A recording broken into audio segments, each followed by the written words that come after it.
Greetings, and welcome again to Discovery Channel, Discovery Hour here. I'm your boy here, Kingsley, again once more. Oh my.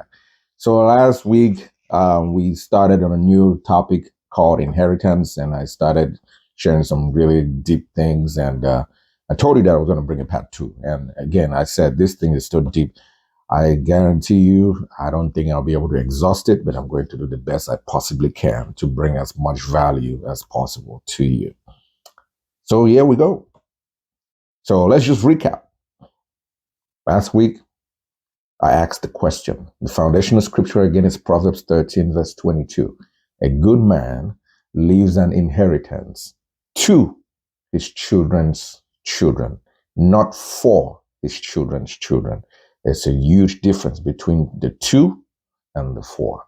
And I asked that each of us should truly ponder about that. But today, I want to highlight one thing that we could possibly start doing that can help us to get out of that vicious cycle that I mentioned the last time. And what was that vicious cycle? You see, for most of us, we come from a tough background. Our parents or grandparents had it a lot tougher than you and I. And now we are in a position where we see what our parents went through. We see their struggles. We see the challenges they faced. And we don't want to go through that, let alone allow our children to go through that. So we are now in the process of building a very solid foundation, many of us, for our children, so they don't have to go through the challenges or suffer the way we did or our parents did. But in the process of doing that, if we don't do it correctly, we're going to create soft people. And that vicious cycle says this, that tough times create tough people. And tough people create easy times. And easy times create soft people. And soft people end up creating tough times again. That's the cycle. And we want to look at one aspect of something that we can begin to introduce in our planning, in our way of living, in all the things we are considering that we want to do to help us avoid that vicious cycle. That is what I'm going to touch on today. That's right. So let's jump right into it. You know, again, one of the books that led me is not that this has been something I've been thinking about. However,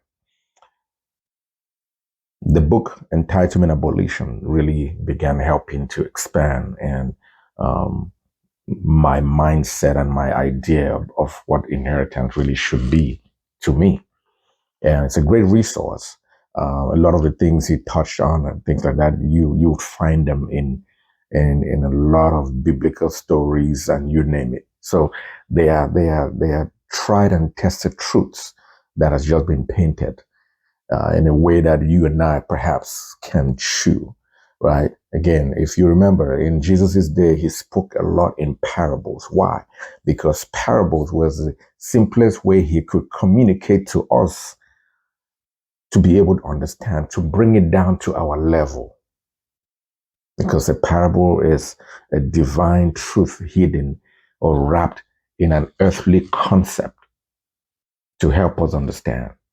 And so sometimes we have to read other books so we can really get what God has perhaps been trying to say to you and I for so long. And you stumble upon a book and all of a sudden everything begins to make sense. So that's what this book has been doing for me.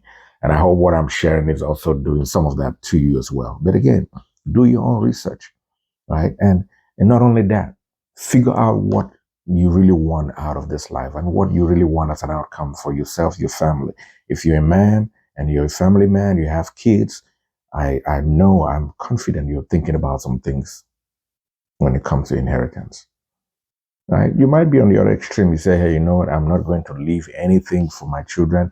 I struggled on my own. I figured it out. And, you know, they too can for themselves. Hey, no problem, by all means. But just remember this. Even nothing is a seed. And so whatsoever you sow, that you shall reap. So if you don't want to see your harvest look like nothing, change your seed. So don't say you're not going to do anything. Do something. And I'm here to help. So there's something that Doug Andrew mentioned in this book, which I want to read. I just want to maybe paraphrase. For most of us, sometimes we don't do this intentionally. But he coined a phrase or a term here which he called brat. He said brat. And what he meant by brat is that he said this, that while most parents avoid the extreme situation contributing to children becoming what I call brats, B-R-A-T-S. And what does he mean by brat? Blamers running from accountability and truth. That's a good one. Blamers running from accountability and truth. Is that what you're raising? Are you raising brats? Think about that. Are you raising brats? Or are you going to raise what he calls real children that understand and can see real love? And when he said real, here's what he said: reinforcing effective accountability and learning. Reinforcing effective accountability and learning. So you can either raise brats or you can raise real children. The option is up to you and I. What's it going to be for you? I know what it's going to be for me. I know what I've chosen. But that is a core element when we think about wealth. I mentioned the last time that there are three major dimensions to authentic wealth, because it's not just money, but you have the foundational dimension or the foundational pillar. You have the financial pillar, and you also have the intellectual pillar. And the foundational really has to do with how you're raising your children, with how you are living your life. What are your core values? What are the things that matter to you? Your friends, your family, your health, your well-being, your heritage, your attitudes, your skills. All these things are the core of what makes who you are. They are your essence. For a lot of us, we tend to define and identify ourselves by what we do. I'm Kingsley. A lot of my friends call me Ngale Jojo. I don't identify myself as an engineer. I identify myself as just a young man who grew up in Cameroon, happened to be fortunate to live now in the United States, raising up a family. Your identity has nothing to what you do. Okay? So really think deep and look into your core and ask yourself, who am I? That is one of the most profound questions you can ever ask yourself as an individual. It is the greatest question Jesus asked his disciples. Mm-hmm. The greatest question. He asked them, you all say this, but who am I? Who am I to you? And only one person got that answer right. So if I were to ask your friends or ask you that same question, what definition or description would you give me of you? It is profound. Have you thought about it? Because that question and the answer to that question will perhaps guide you on how you want to live or build your family, your structure, or what inheritance is all about for you. That's right. It's going to do that. It is. Now, the one thing that Doc Andrews mentioned, which I'm going to share again quick briefly, is this, is that for a lot of us, like we said, we assume that, inheritance is just cash with a C. But he brought something so profound and interesting that I love it so much. He said, start as a family, start your own legacy bank.